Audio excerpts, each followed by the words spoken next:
So hello friends, hi, how are you? You must be very fine with all your family members. So let us see the second lecture on this digital techniques or digital electronics, and I really welcome you all to this e-learning on digital electronics. Right. So this is my WhatsApp number. You can anytime, ping me for any doubts if you have, and I'll be clearing your doubts there. Okay, so let us see what, let's revise. Let us have a bit a revision about what we have studied in the last lecture. I usually call this revision as मिली. कल के lecture में आपको क्या information मिली? What is this मिली? This is most important lessons yesterday, right? So what were the important lessons in the last lecture or yesterday that we have discussed? Just to give you overview, in the last lecture we have seen the importance of this subject, right? Why we are supposed to study this subject. Then 4 to 5 course outcomes we have seen. Now outcomes we can consider them as a goal or aim. Okay, so looking at those course outcomes, we are supposed to fulfill the goal or the aim at the end of this subject, right? Then we have seen electronics. We have seen the definition of electrons. Okay, so it is somewhere related to flow of electrons, which ultimately means flow of current, right? And we also seen that in earlier subject we have studied semiconducting devices, their construction, their working, their characteristics, their applications. Just to name a few, diode. We have seen the working of diode, the construction of diode, then application of diode. Now diode is basically used as a switch, right? So it is used in rectifiers, half wave and full wave rectifiers. Then transistors. Now transistors can be used as amplifiers. Transistor can also be used as switch. Now it depends on the voltage and current that you apply to the input circuit and output side. Okay. Then we have seen the classification of electronic circuits. Electronic circuits, analog circuits, digital circuits. Analog are further into low voltage and high voltage, or low power or high power, and digital are further divided or classified into combinational logic circuit or sequential logic circuit. Okay. And we have gone through day-to-day life examples of digital circuits. Okay, so all these we have learned or studied in the last video lecture. Now let us move further and take on our discussion to analog circuits or analog systems and digital systems. Right, so let us see this analog and digital signals. So what is analog signal? An analog signal, you can see as the definition is mentioned, is any signal continuously varies with time. Now it is continuously varying with time. Varying means it is changing its amplitude. Right. Now you can see both these figures are sine wave. Okay, and you very well know that sine wave is an analog signal. Okay, which has this amplitude, means considering this positive half cycle, this is positive maximum peak, and considering this negative half cycle, this is negative maximum peak, right? And one positive half cycle and one negative half cycle consists of one complete cycle, right? So we have seen this. This is y-axis we have is voltage, and on x-axis we have time. As time varies, time increases, this signal is also changing. This signal is varying. So at 0 it is 0, and at this 90 it is at maximum, and then again it comes to 0. So you can see, and in this again it goes to negative p, right? So it is changing with time.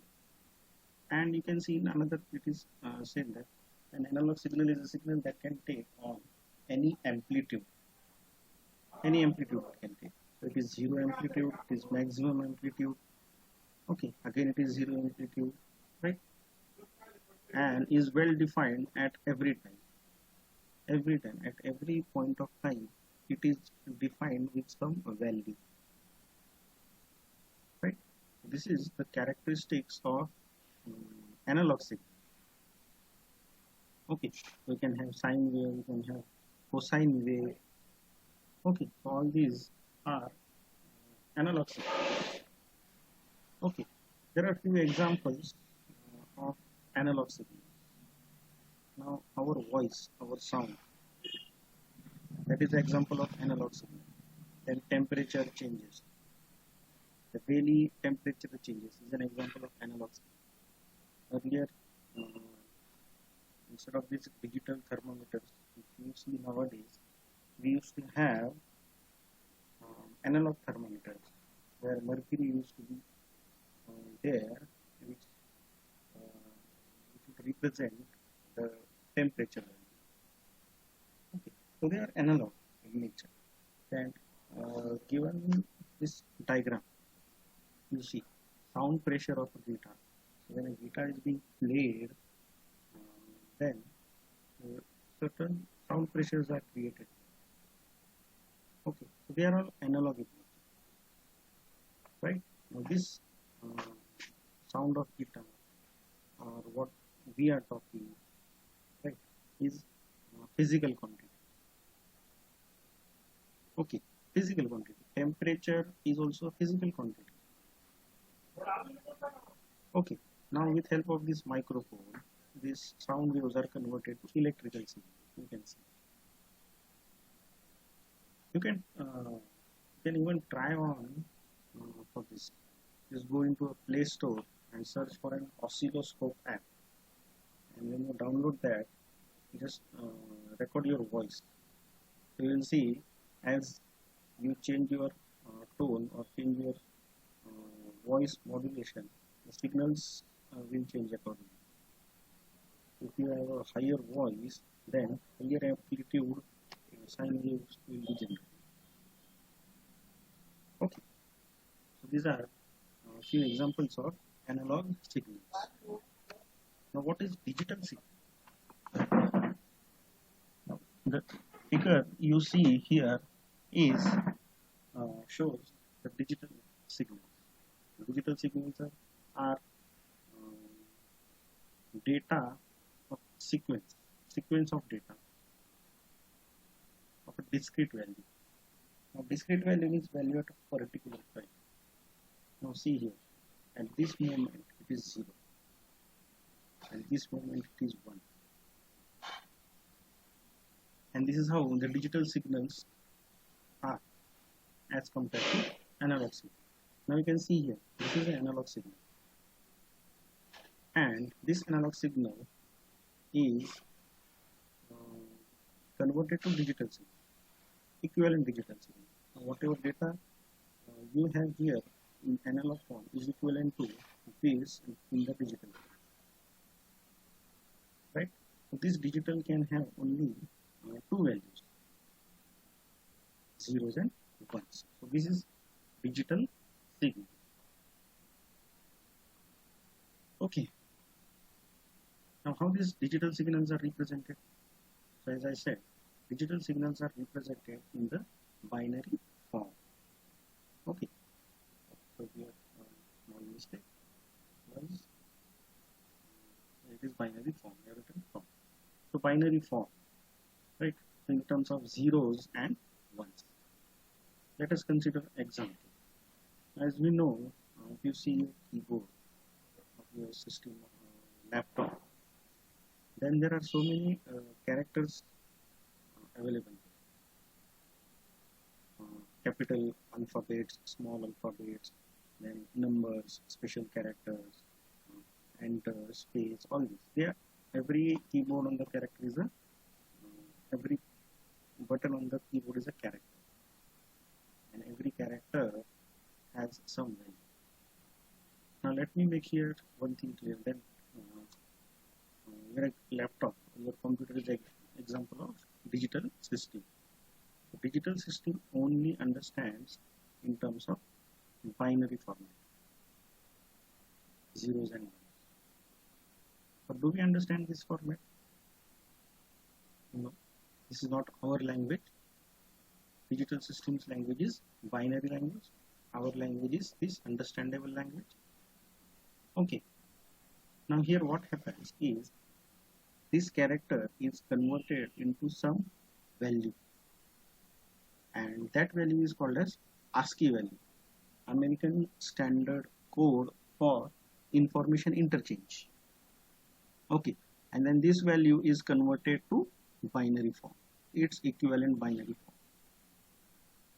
Now in the first chapter we are supposed to see this conversion, or now this 65 is present in the form of decimal, and this 0 1 0 0 0 0 1 is present in the form of binary.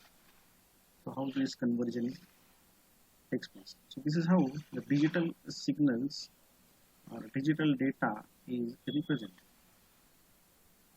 Okay. So there are different notations again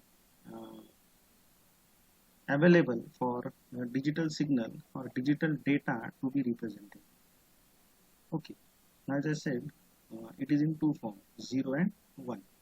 So 1 here can also be represented as true, on, high, presence, or closed. Closed in the form of switch closed. Right? 0 here can be represented false, off, low, absence, or open. Right? So what the word here is exactly opposite to the word for 0. True, false, on, off, high, low, presence, absence, closed, open. Okay, so 1 even is here represented in the terms of plus 5 volts. Plus 5 volt DC, and 0 is represented as 0 volt DC. This is also one way to represent this, or one of the notation to represent digital signal or digital data. Right. Okay, what is the relation between analog and digital signal? Actually, if you see, the world in which we live is analog. As I given you an example, or let us consider an example of this temperature thermometer. Now, if you go to a doctor, then he has that digital thermometer, and with help of that digital thermometer, he is checking your body temperature. And the tip of that digital thermometer, there is some sensor. Right, but your body temperature is a physical parameter, and that is analog in nature. Right? We measure air pressure or flow of liquid. Right?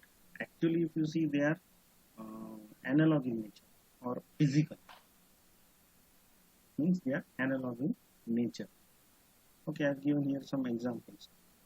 Signals like light or the intensity of light, then temperature, sound, electrical conductivity, then this electric and magnetic fields, and the flow of time or flow of liquid.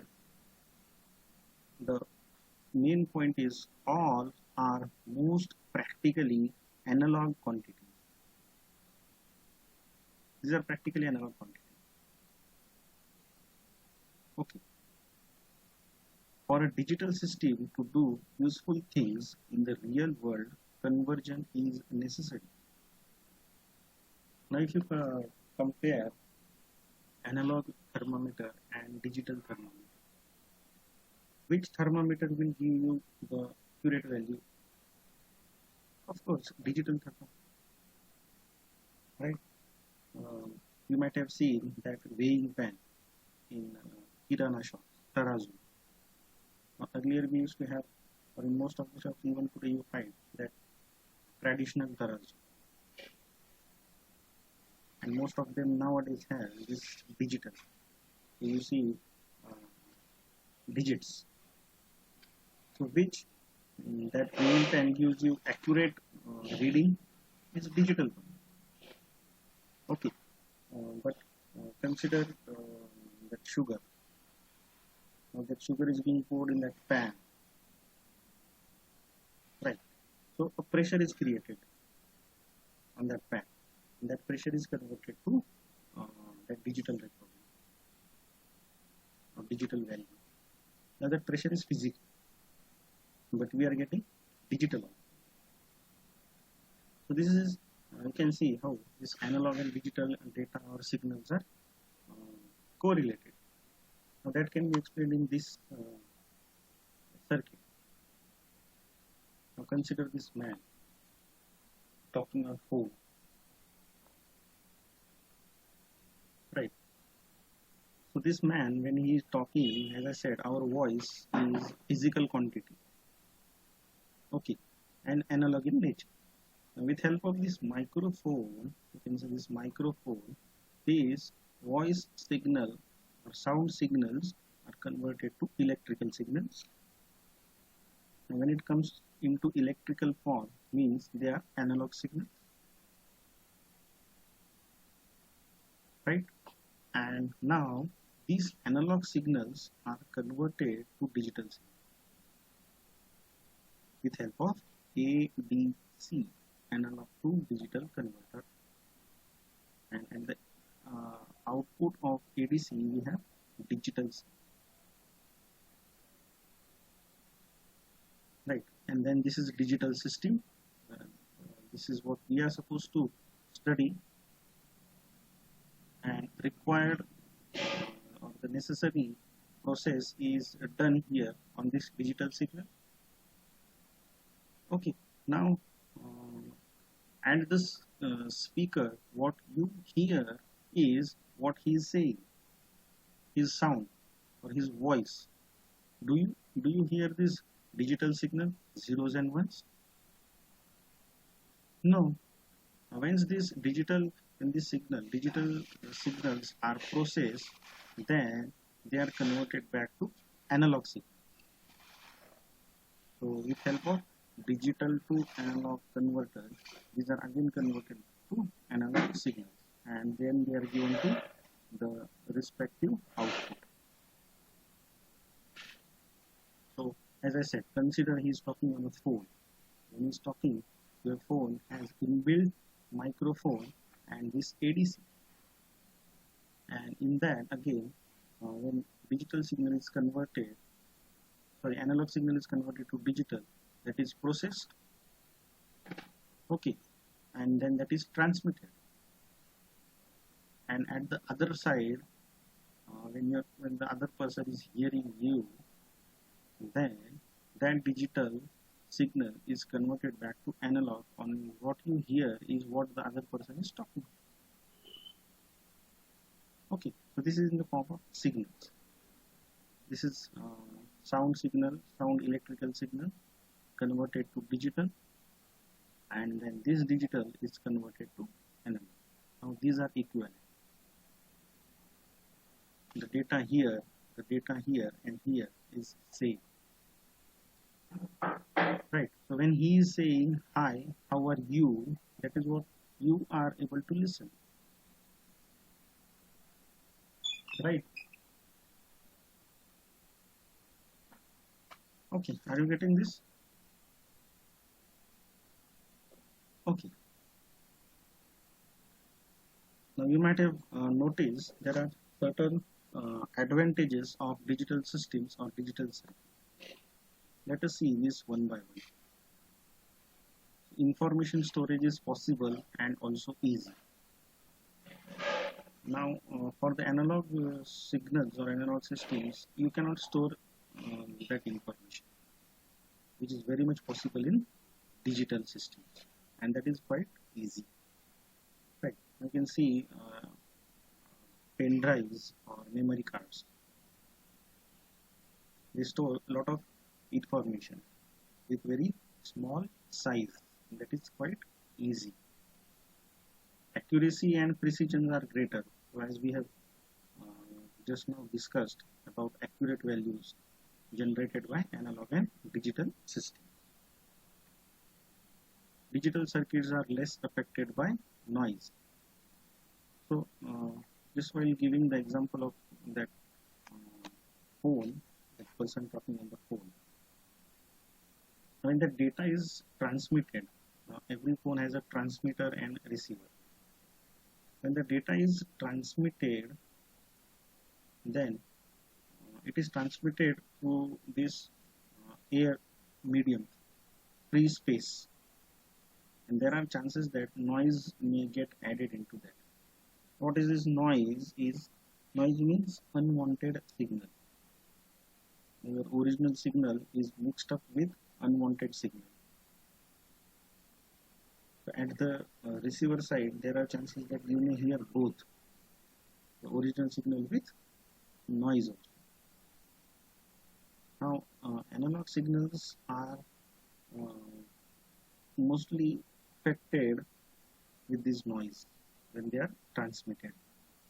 That is not the case with digital signals or digital circuits. Right. Next point is more digital circuits can be fabricated on IC chips, integrated. Now, as I given an example of memory card, very small chip it is, right, and it can store up to 2 or 4 GBs of data. Okay, so many digital circuits are fabricated on that small IC,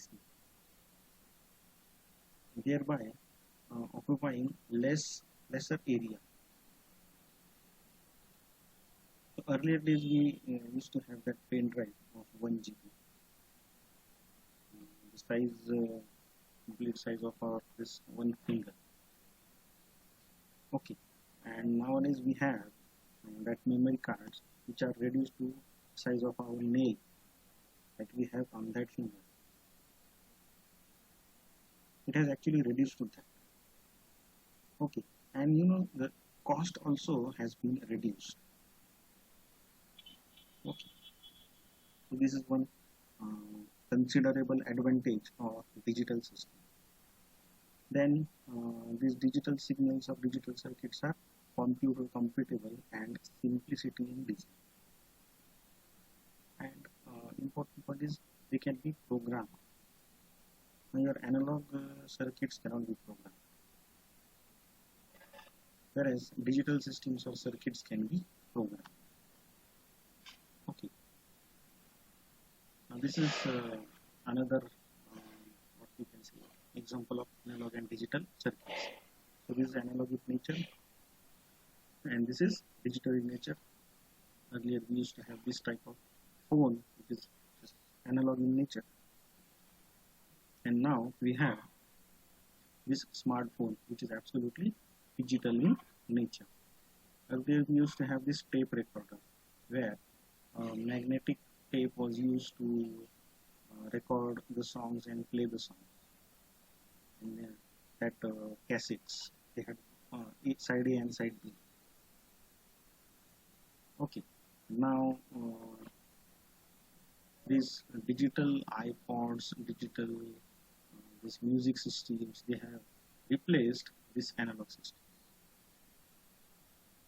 Right? So this is a short description about analog and digital or analog and digital signals, analog digital data, anything you can see. Okay, you need to have this information to uh, differentiate between analog and digital. Now you can take on any equipment in your house and you can think that uh, what is this? Is it digital? Is it analog? If it is pure analog, or if it is pure digital, or if it is combination, you can consider TV sets or set-top box. For TV sets, input is 230 volt AC analog signal, right? We turn TV sets into digital circuit. Even the case of set-top box. So just take any equipment in your house and see which part of that is analog and which part of that is digital. Okay. The next lecture we'll see uh, more about the first unit, that is number system, right? So thank you, stay safe, stay healthy, and we'll meet in next video.